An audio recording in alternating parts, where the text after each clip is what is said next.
I always equate the millennial identity to the fable story of the six men and the elephant, one of the most popular Indian fables, wherein the six men went to see the elephant. Depending on their different perspectives, views, and attitudes, they all came up with different explanations of what the elephant looks like. The millennial question has been attended with several stereotypes. Depending on where you belong, whether it's Generation X, whether it's Generation Y, or the baby boomers, people have different interpretations of who the millennial is. But I can tell you that most times the millennials themselves believe that they are quite connected, they're very creative, and they're very techy.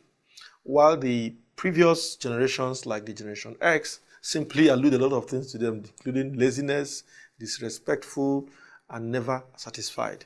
Now, depending on where you belong, what is important for us is to acknowledge the fact that the millennials have come to stay, and they are not only here with us, but they also constitute the source of profit of the new generation. I have a particular tool I have come up with, which enables us to understand the profile of the millennials. I call it selfie. Selfie simply means self-confidence, entitled, learning, freedom, influence, and expressive.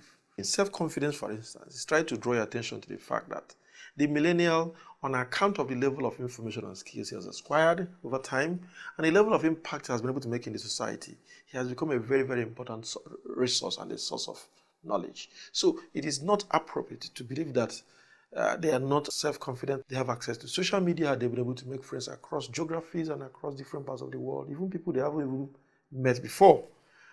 They also have been able to make a lot of impact in the society, whether it is in the area of health, agriculture, education. We now have budding entrepreneurs below the age of 20 or even 30 who have been able to impact lives. The entitlement complex, the psychologists call the narcissistic personality disorder, which simply means an innate and intrinsic feeling of entitlement. You believe that the world owes you a lot and because you think you're special. Now, the typical millennial we see around us believes that he's really special for several reasons. Even in the workplace, they believe that they're entitled to be given privileges. They're entitled, they deserve some raise in their paychecks. They're entitled to break the rules. Even at the level of parenting, we give them a lot of privileges. They have their chauffeur driven to school even when they could have joined the school bus. They have special tutors, and sometimes they even accuse the parents of doing fasting and prayer to have the children. So why should they even bother? After all, you prayed for them to come into the world. Now, the next one is learning. The interesting thing is that the millennials actually read a lot. They have access to a lot of resources, whether it is audio, whether it is video, whether it is text. The challenge is because most of the previous generations learned through structured learning, through academic, rigid ways of doing things. But they believe that because it is not done that way by the millennials, they think that they don't know. I'm sure you are aware of some of the things like the TED Talks, the massive online programs and courses that are delivered by the world's best professors in special areas like artificial intelligence, which are simply accessed through the internet.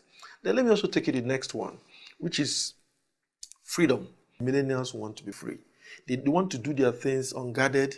They want to be able to work from home if possible. They don't believe that they should be put through the same process of having to converge and do things in a particular way. They believe that freedom comes with a lot of liberation and innovation. Now, let me also talk about the next one, which is influence. Influence, before now, influence was something located within the celebrities, magazines, newspapers, and mass media. But the influence has risen to the point where you simply need to show expertise in a specialized niche area, and people begin to follow you based on that. So you see a lot of the millennials, even at the age of 30 or even at the age of 35, they command a massive level of influence that has provided the resources for even marketers to be able to reach out to their audiences. Influence has taken a new shape. It is not influence of celebrities anymore, but micro-influencers in their different zones of influence and impact. They've been able to change a lot of things. The next one is E, which simply means expressive.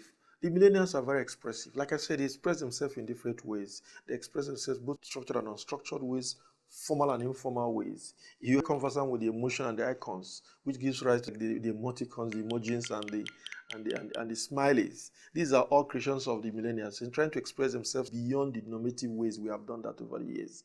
But what is important is that through ways they have devised, they're able to express anger, annoyance, happiness, and all that.